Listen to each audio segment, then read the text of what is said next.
Salam alaikum, bismillah ar-Rahman ar-Rahim.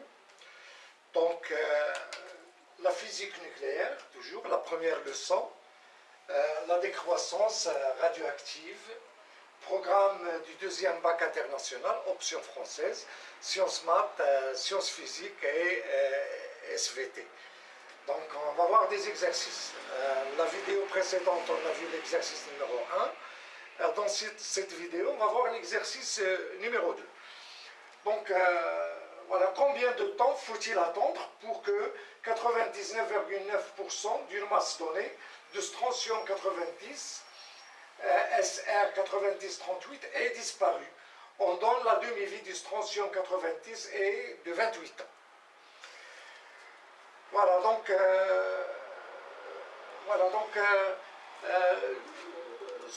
ce que vous savez, c'est la loi de décroissance radioactive concernant le nombre de noyaux. À savoir que N de T est égal à N0 exponentielle moins lambda T. N0 étant le nombre de noyaux radioactifs à l'instant T égale à 0, à l'instant de date T égale à 0. N de T, c'est le nombre de noyaux radioactifs restants à l'instant T. Et lambda, c'est ce qu'on appelle la constante de désintégration. Et nous, on parle de la masse. Donc, je trouve que c'est très utile de trouver la relation entre la masse et le nombre de noyaux. Donc, comme vous le savez, la masse du noyau, ou bien la masse de l'atome, est considérée dans le noyau. Donc, lorsqu'on parle de la masse de l'atome ou de la masse du noyau, c'est pratiquement la même chose. Donc, vous savez bien que la quantité de matière, N, à quoi est égale au nombre d'atomes ou au nombre de noyaux sur la constante d'Avogadro. Vous savez que Na, la constante d'Avogadro, Na est égale à 6,02 10 puissance 23 mol moins 1. Et ce nombre, c'est le nombre que contient une mole. Donc une mole de noyau contient 6,02 10 puissance 23 noyaux. Donc la quantité de matière, si on a n noyaux, la quantité de matière c'est n sur Na. N c'est sans unité, Na c'est en mol moins 1 et n ça nous donne en mol. Donc vous savez bien que la quantité de matière est égale à n sur Na d'une part et est égale aussi à m sur la masse molaire. Voilà, sur la masse molaire de l'élément chimique. Donc ça veut dire que la masse, à quoi est égale? Est égale au nombre de noyaux, n, fois la masse molaire sur Na.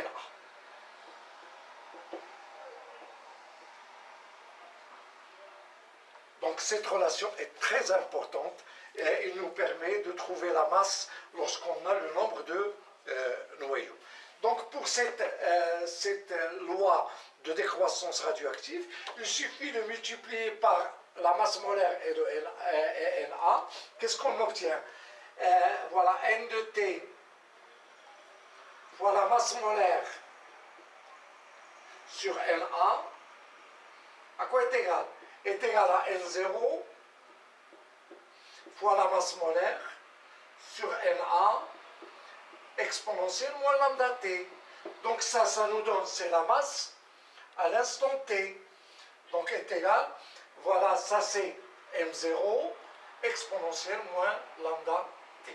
Donc on peut appliquer la loi de décroissance radioactive en utilisant les masses. Voilà, ça c'est très important.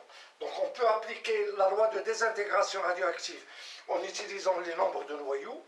On peut l'appliquer aussi en utilisant les masses, comme on peut l'appliquer aussi en utilisant les quantités de matière. N de T est égal à N0 exponentielle moins lambda T. Il suffit de diviser là par le nombre ou bien la constante d'Avogadro. Donc on obtient la loi de décroissance radioactive en utilisant aussi les quantités de matière. Donc dans cet exercice, on applique la loi de désintégration radioactive. Donc on a M de T est égal à M0 exponentielle moins lambda T. Voilà. M0, c'est la masse des noyaux radioactifs à l'instant T égale à 0, de date T égale à 0.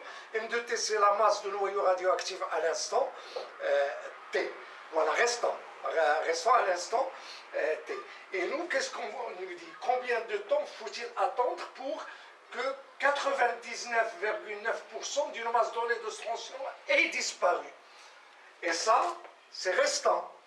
Bon, ça veut dire que voilà, la masse du strontium disparu, c'est M0 moins M de T, à quoi est égal?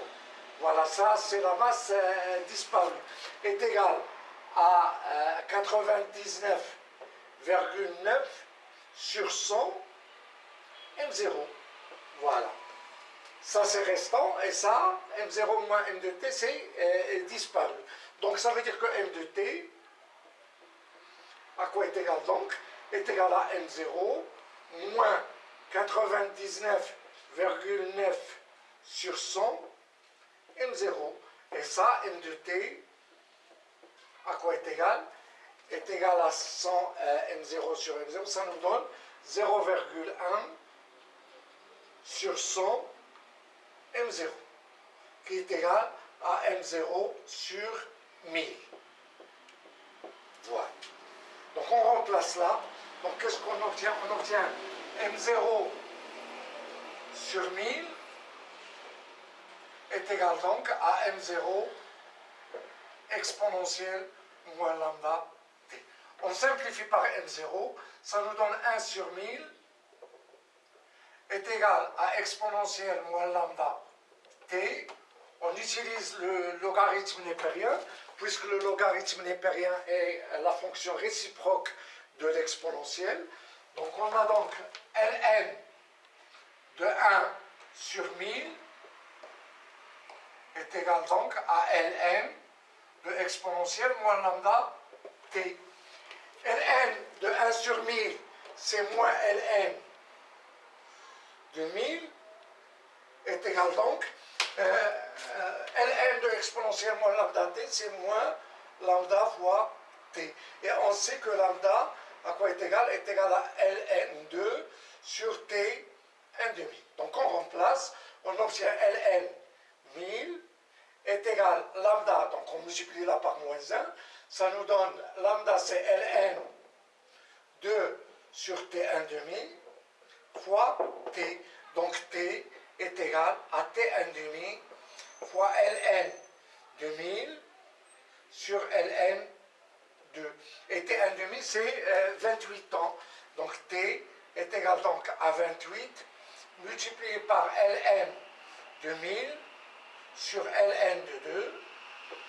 Et on trouve T, tout calcul fait, nous donne T est égal à 279 ans.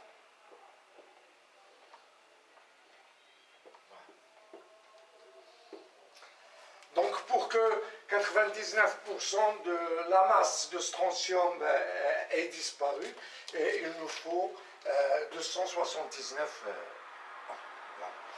Donc ainsi se termine cet exercice.